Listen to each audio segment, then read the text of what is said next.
اعوذ باللہ من الشیطان اللعین الرجیم بسم اللہ الرحمن الرحیم الحمد للہ الذی ہدانا لہذا وما كنا لنہتدی لولا ان ہدانا اللہ۔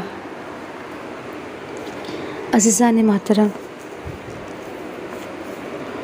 آیت اللہ قاضی طباطبائی یہ بہت بڑی شخصیت ہے عالم اسلام کی، کہ جن کے شاگردوں میں امام خمینی ہے، آیت اللہ بہجت ہے، یعنی بڑی بڑی جو شخصیتیں ہمیں نظر آتی ہیں وہ ان کے شاگرد تھے۔ عزیزوں، ملتا ہے کہ جب آیت اللہ قاضی طباطبائی نماز پڑھتے تھے تو ان کے ساتھ در و دیوار بھی حمد کیا کرتے تھے، تسبیح کیا کرتے تھے۔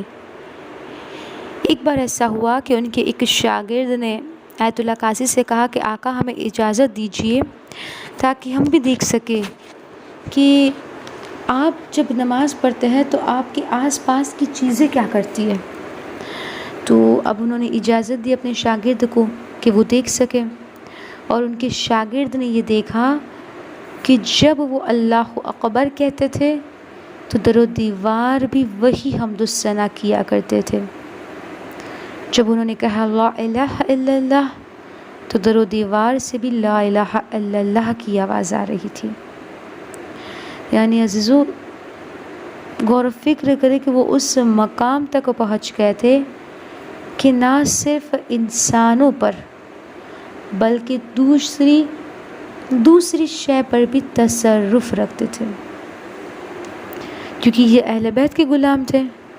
تو عزیزو، جب اہل بیت کے غلاموں کا تصرف دوسری شے پر ہو سکتا ہے تو اہل بیت کا رتبہ کیا ہوگا؟ اس لیے امام حسین علیہ السلام سے روایت ہے کہ مولا فرماتے ہیں کہ خدا نے کوئی چیز خلق ہی نہیں کی، بلکہ اس سے پہلے خدا نے اسے حکم دیا کہ ہماری امر اور ہمارے حکم پر وہ عمل کرے۔ یعنی ہر شے کو خدا نے حکم دیا ہے کہ ولی خدا کے حکم پر عمل کرے۔ بس اس لیے ذرہ ذرہ جو ہے اس دنیا میں وہ اہل بیت اور امام حسین کی عظمت کو جانتا ہے اور ان کی تسبیح و تحلیل کرتا ہے۔ عزیزو، علامہ قاضی طباطبائی فرماتے ہیں جب وہ اس دنیا سے گزر گئے، جب وہ اس دنیا سے گزر جاتے ہیں تو وہ ان کے ایک شاگرد کے خواب میں آئے، اور شاگرد کے خواب میں جب آتے ہیں تو اس شاگرد نے سوال کیا، آقا قاضی طباطبائی سے پوچھا کہ بتائیے آقا کہ اس دنیا میں جب آپ تھے تو کون سی ایسی چیز تھی جو آپ کو لگتا ہے کہ اگر آپ نے زیادہ انجام دی ہوتی تو آپ کے لیے اور بہتر ہوتا؟ تو علامہ قاضی طباطبائی کہتے ہیں کہ پہلا، اس دنیا میں جب میں تھا تو میں روز زیارت عاشوراء کی ایک بار تلاوت کرتا تھا، یعنی زیارت عاشوراء کو ایک بار ضرور پڑھتا تھا، لیکن اب مجھے یہ احساس ہو رہا ہے کہ اے کاش میں زیارت عاشوراء زیادہ پڑھا کرتا۔ اور دوسرا، قرآن کی تلاوت زیادہ کرتا۔ تو عزیزو، یہ دو چیزوں کا گلہ آیت اللہ قاضی طباطبائی کرتے ہیں۔ تو عزیزان گرامی، یہ کتنی بڑی شخصیت ہے، کتنے بڑے عالم دین، کتنے بڑے مرجع ہے قاضی طباطبائی۔ وہ اس دنیا سے جب گزر جاتے ہیں تو وہ تمنا کرتے ہیں کہ اے کاش میں اس دنیا میں زیارت عاشوراء کو اور قرآن کی زیادہ تلاوت کرتا۔